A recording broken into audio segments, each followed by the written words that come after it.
আমরা যে দুঃসময় পার করেছি, সে দুঃসময় পার করে আমরা নিঃসন্দেহে বলবো একটা সুসময়ের দিকে আমরা এগোচ্ছি। আমরা আরো সুসময় দেখতে চাই, এদেশে জনগণ দেখতে চায়।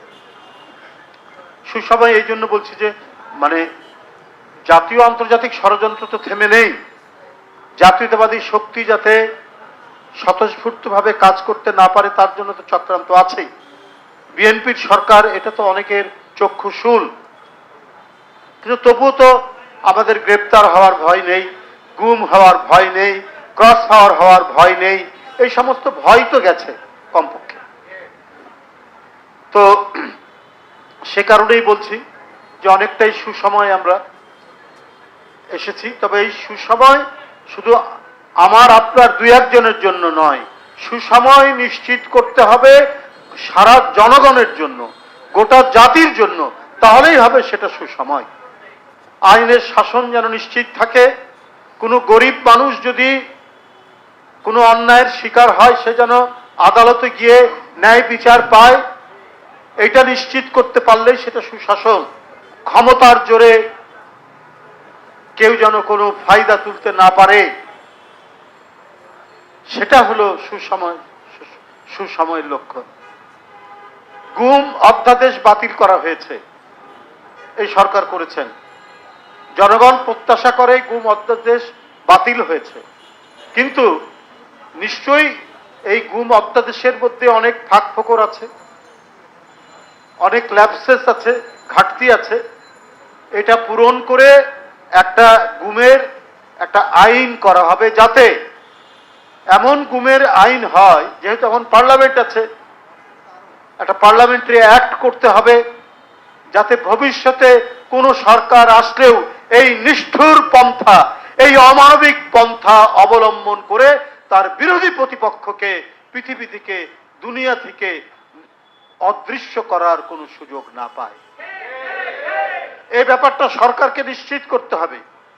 ডক্টর ইউনূস সাহেবের আমাদের গুম অধ্যাদেশ বাতিল করেছে, কিন্তু এর জন্য কি করবেন আপনারা? এই গুমকে নিয়ে নিশ্চয়ই আপনাদের ভালো আইন করতে হবে, এটাই জনগণ চায়। এই বিষয়টা আপনারা খোলাসা করে বলুন। জনগণ প্রত্যাশা করে এই সরকারের কাছ থেকে, যে ডক্টর ইউনূস সাহেবের সময় তখন তারা তাড়াহুড়ো করে করেছে, নিশ্চয়ই অনেক ঘাটতি আছে, সমস্ত ঘাটতি পূরণ করে গুমের উপরে এমন আইন করতে হবে যাতে আর ভবিষ্যতের কোনো সরকার কোনো ধরনের এই নিষ্ঠুর অমানবিক পন্থা অবলম্বন করতে না পারে। বন্ধুরা আমার, বক্তব্য দীর্ঘায়িত করব না, শুধু এইটুক বলবো, এই সরকার একে একে যে পদক্ষেপগুলো নিচ্ছেন, পদক্ষেপগুলো তার অঙ্গীকার অনুযায়ী, এবং ক্ষমতায় আসার পর অঙ্গীকার পূরণে আমি মনে করি যে মুহূর্ত মাত্র দেরি হয়নি। অঙ্গীকারের কথা মাটিতে পড়তে না পড়তেই অঙ্গীকার বাস্তবায়ন হতে শুরু করেছে। আপনারা তার প্রমাণ জানেন।